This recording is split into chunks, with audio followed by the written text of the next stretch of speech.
Rencontrons à leur domicile, au quartier Bibombidoum, dans l'arrondissement de Bankomo. Et pour cause, voici 50 jours que monsieur et madame Noulak n'ont pas de nouvelles de leur fille. La nommée Yebgang Noulak Gen Larison, âgée de 16 ans et élève en classe de premier A4 espagnol au lycée bilingue de Bangong. En principe, le 5 décembre, je suis rentré du travail, donc je suis allé dans sa chambre. J'ai retrouvé un téléphone Android. Donc c'est donc comme ça, nous avons passé la nuit. Le matin, samedi qui était dans le 6 décembre, là, je lui ai demandé de m'amener d'où elle a acheté le téléphone. Bon, elle m'a amené là-bas, elle m'a montré celui qui lui vendait le téléphone.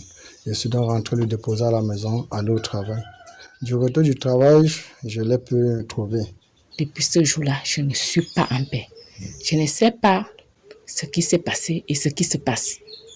Parce que ce n'était pas un enfant désordonné, que même au quartier, on va dire que non, l'enfant, si de nature, est désordonné et tout et tout. Le commissariat du 9e est mis à contribution et après exploitation du téléphone que détenait l'enfant, 2 suspects sont mis aux arrêts, puis déférés au parquet. Contre toute attente, ils sont remis en liberté. On les a déférés, le procureur a envoyé ces gars-là encore ici au commissariat pour complément d'enquête, oui, et qu'il faudrait interpeller certains camarades. Mais la police ne l'a pas fait. Donc on les a encore renvoyés au parquet pour une deuxième fois. Le juge m'a appelé, il m'a donné rendez-vous là-bas le 7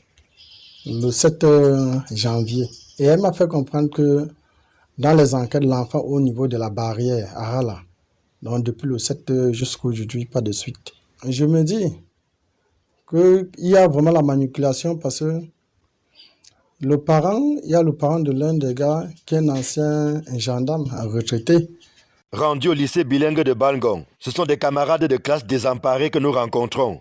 Il nous a murmuré que sa meilleure copine, qui curieusement n'a pas encore été exploitée par les enquêteurs, pourrait connaître le fin mot de l'histoire, elle-même ayant disparu par 2 fois avant de réapparaître au lycée depuis lors. À l'école, lors des enquêtes, on me dit qu'elle s'est déplacée de son banc. Maintenant, elle était avec sa copine. Et moi-même, les enquêtes, on devait se rassurer. Si elle est chez sa copine ou sa copine peut avoir les indices pour savoir où cet enfant se trouve. Et les 2 qui ont été libérés, est-ce qu'il a été établi qu'ils avaient des liens étroits avec l'enfant? Ils ont rencontré l'enfant plusieurs fois, par exemple. Justement, ils ont rencontré l'enfant plusieurs fois.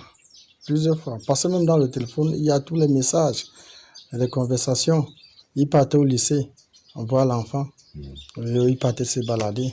S'agit-il d'une fugue, d'un enlèvement ou d'un détournement de mineurs? Pourquoi le tribunal de première instance de Fundi, qui a pris le dossier en main, le laisse moisir dans les tiroirs du palais de justice? Pourquoi les 2 suspects ont été aussitôt libérés, alors que l'on n'a toujours pas de nouvelles de la gamine de 16 ans? Pourquoi aucune descente n'a été effectuée au lieu dit barrière, au quartier Ahala, où la jeune élève résiderait?